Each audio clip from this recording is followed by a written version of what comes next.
This section is going to start with a lecture over Niels Bohr and a couple of other scientists that led us to understanding where electrons are located within an atom. So this is covering sections 11.5 and 11.6. So Niels Bohr came up with what is known as the Bohr model of the atom. The Bohr model consisted of an atom that had a small positive nucleus, and the electrons were orbiting around that nucleus like planets around the sun. He constructed a model of the hydrogen atom with quantized energy levels that we have already covered. So he had this laid out to where there were certain levels or certain orbits that the electron from the hydrogen atom would be in.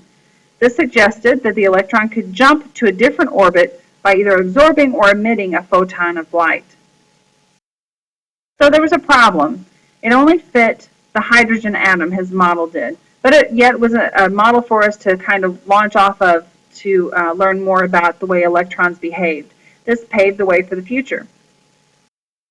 The electrons do not move in circular orbits.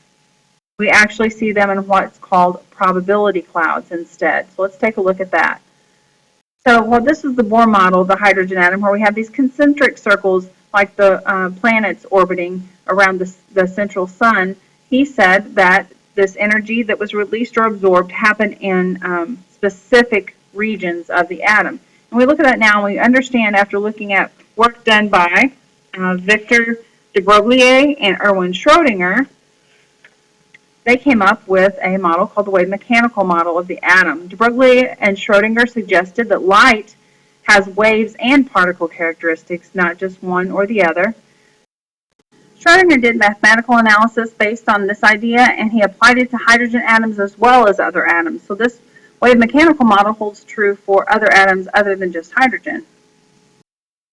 What did this show? Well, it showed that electrons did not move in orbits, but instead in orbitals. So orbitals are what we call a probability map.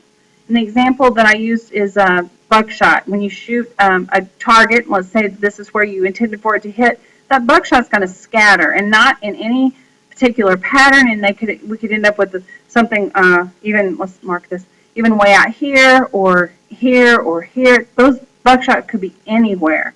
So a probability map is the same way. The chances of the buckshot falling within the center circle are pretty high, and this darker circle are pretty high. The further you go out, the less the chance, but there's still that probability.